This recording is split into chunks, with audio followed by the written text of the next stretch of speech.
Mike Lindell, the CEO of MyPillow, has seen better days. Now, following his ousting from social media, he's no longer on Twitter, and likely soon to be the coming lawsuit by Dominion Voting Systems, Lindell is he's not doing well, as he still deals with his overdose of copium after Donald Trump not only lost the election, but has also been impeached for inciting a Capitol insurrection. That insurrection, of course, led to the death of 6 people. Police have committed suicide as a result of their ordeal, which was spurred on, of course, by conspiracies of voter fraud. Theories spread by Trump, Newsmax, OAN, Steve Bannon, numerous Republican politicians, and of course, Mike Lindell. So now Lindell, he's got this bombshell, right? So he made this movie and he's like, oh, I've got the proof. I got the proof of the fraud, right? And so he's going to talk to Steve Bannon. Steve Bannon, he's back. He has a podcast or something. And so he's going to talk about this. And it ended up being an absolute train wreck. Watch. Yeah. Now, this picture here, everyone's got to realize I knew nothing. I'm sorry. Start that over. All right, I'll just keep talking. Okay.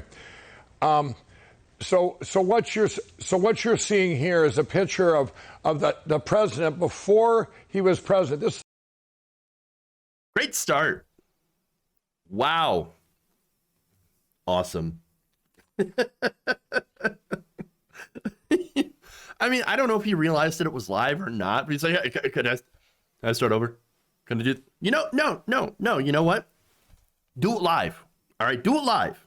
If you mess up, you keep on going. That is the first rule of doing live shows. If you mess it up, you plow through it, man. Plow through it. Fuck it. Just do it live. We're doing it live.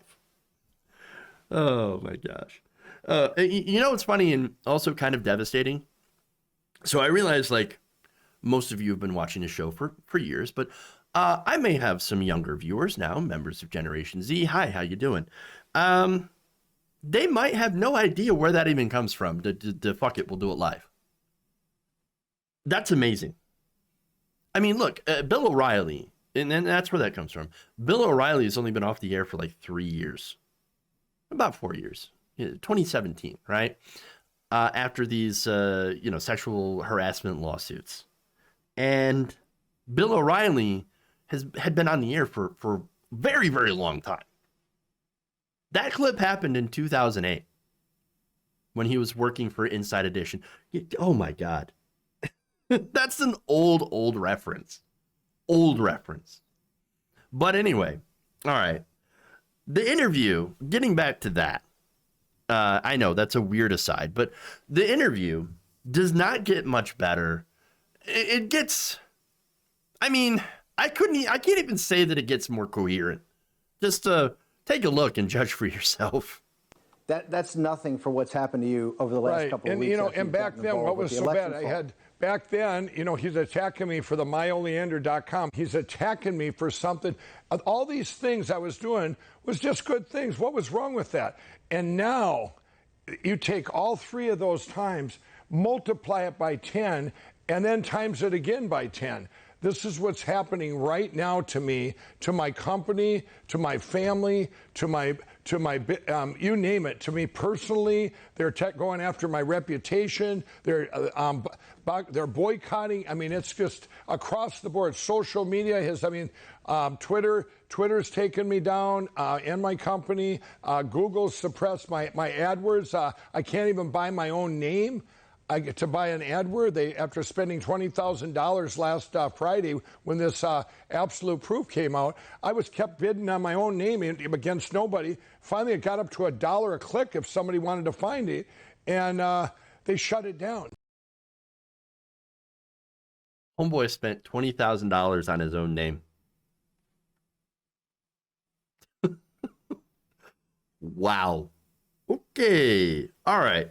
So substantively, you notice how we said myoleander.com, right?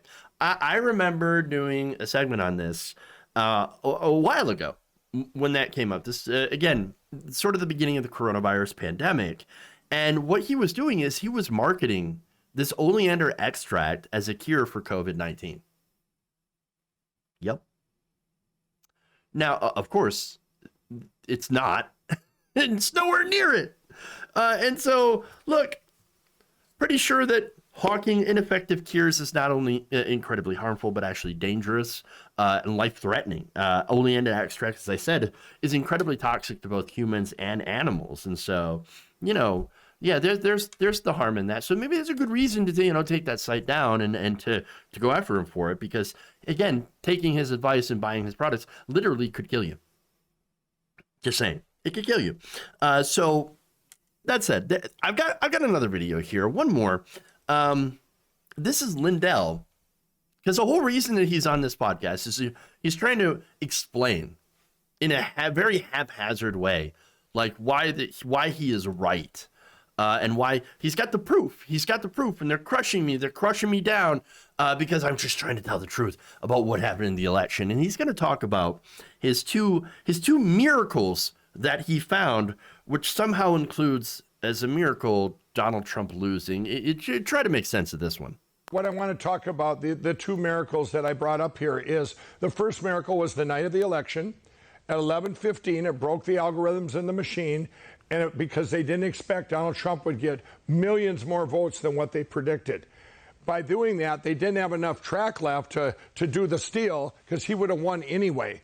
But by them breaking that, everybody had to go into reactionary mode. So you see these big deviations, this big spike in Michigan, and Arizona taking a week to count the last 1%, and Georgia taking who knows how long. These were all deviations. But so that's miracle number one. If that didn't happen, we would have never known about the machines. Now the second miracle is this. All these stats you see of the dead people and all these on the board here, let's just say that they're 100% accurate. Donald Trump would win, and he would have been put back into place as the rightful winner. But I'm saying that I'm glad he did, because if he did, we would have never known. The big gorilla in the room is the machines that would have stole our elections forever. The big gorilla in the room. And no, he's not talking about Steve Bannon. If that didn't make sense to you, you're not alone. Because that was just, I mean, it was pure nonsense. Just nothing. The big gorilla. They stole our elections forever, and it's so good that Donald Trump didn't win, because then we found out the truth, which was actually not the truth. Because everybody is saying that, you know, that Donald Trump didn't win the election, and it's true, but it's because it was stolen from him, and then I've got the machines and all that stuff. Okay, all right, whoa. You're going to tie yourself into a pretzel, like a logic pretzel. It makes no sense. All right. I mean, what in the stream of random thoughts and BS do you even come to a point which makes sense? I don't know. There's nothing there. Mike Lindell is so far down the rabbit hole that he's never going to find his way back out again. And it's sad, because the negative effects that he is going to suffer, and again, in his business, his personal life, his reputation is basically in tatters, right? It's so sad throwing all of that away on a lie, on Donald Trump specifically. That is so incredibly sad. Super, super sad. And by the way, again, he talks about the machines, right? Well, probably shouldn't do that, because Dominion, a spokesperson from Dominion, recently told reliable sources that Lindell is, quote unquote, begging to be sued. And at some point, we may well oblige him. Keep digging that hole, Mike. Oh, keep digging that hole. You're not gonna like where you end up. If you enjoyed this video, please give us a like and share with your friends. You can subscribe and help out the channel by becoming a patron. It's patreon.com/Jeff Waldorf, or you can become a channel member as well by hitting the join button below.